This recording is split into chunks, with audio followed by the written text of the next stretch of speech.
grant us thy salvation. In the name of the Father, Son, and the Holy Spirit. Amen. Please be seated. Today I can count them as one of the happiest days of my life because of the restoration of the work that we are doing around the world. Oswald Alling, in the sermon hymn that we just sung, says, "Oh, for a world where everyone prepares for God's glorious reign of peace, where time and tears will be no more, and all but love will cease." And that is what we hope for, that is what we live for. And I want to tell you an interesting story in 7 short minutes. And that story is of my mentor, Bishop Wilfred Pottier, whose robes I am wearing today. I'm wearing his cedula, I'm wearing his shamir, and I'm wearing his robe today. Yesterday would have been 8 years that I eulogized him and laid him to rest in New York. This week also, it would have been his birthday, his 89th birthday. I am grateful to God that Bishop Wilfred Pottier passed my way and pushed me to the point where, when I refused to accept the charge and challenge of Bishop, flew from New York to here. And when he got off the plane, he said, "You are going to be bishop. Now what would you like for lunch?" There was no discussion. And I'm grateful that he took the time out to do that with me. This coming Saturday, the 22nd of February, will be 23 years that I became a bishop. And I intend to celebrate it with joy and fellowship with some sponsors and benefactors.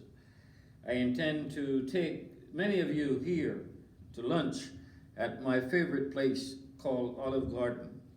And I intend to enjoy this week because God has given me the chance of living again, of feeling that life has become a part of my sustenance.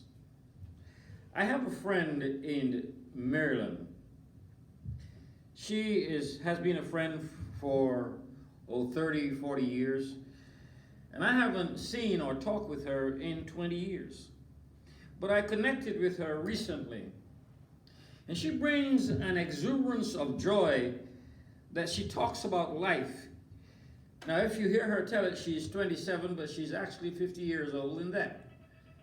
But she's living every day. She goes to, last week she told me she was going to see the Alvin Ailey theater play. And then this weekend she was going to see something that her sorority was doing. One of the things that she is doing and has inspired me is to live. Amen. Don't let age be a constant that you're not living. Do not let circumstances make you a victim of your own self. And sometimes we sit back and watch the circumstances that we are in, and then we start feeling sorry for ourselves. Amen. Well, what did Jesus say to his disciples as they sat underneath the bridge of the temple? He said, "Consider the lilies of the field, how they grow, how they spring up, how life comes. Even Solomon in all his glory could not be arrayed as one of these." And he's talking about us. Whatever the circumstances in our lives are, whatever problems that we may have, they can be overcome. The only thing that cannot be overcome is death. And how well do I know this? I have eulogized over 3,000 people in my career as a priest. They're gone. They will not be coming back. But you here today are here. And there's something that you have to do. Cleaning out your closet. How do you clean out your closet? You don't clean out your closet by taking it from one closet and put it in another. You get rid of it. You get rid of the baggage that you have. You get rid of the things that are dragging you down.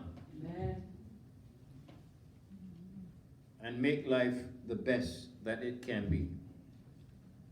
I'm going to celebrate my anniversary this week with a series of things. I'm going to invite all of you here today to drop by the Archdiocese on Saturday for a glass of pink lemonade. I'm going to enjoy that because when I look back, it's just not 23 years of being a bishop, but it's 20 years of touching lives, traveling all over the world and all over the country. How many lives I've touched, I do not know.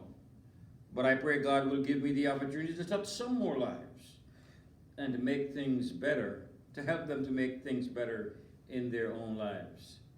I today stand before you, not chastened, but happy that God in his wisdom showed a way to glory.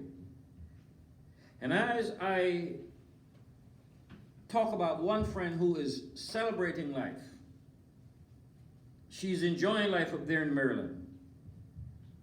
I have another friend here who is not. And his daughter said to me this week, she says, I want you to push him because you're the only person he listens to. And I will continue to do that. And I encourage all of you here today, live life to the fullest. Make your plans on Monday. Include church on your plans on Sunday. But give God the glory for all the things that he has done for you and what he will do as you go along. In the name of the Father, Son, and the Holy Spirit.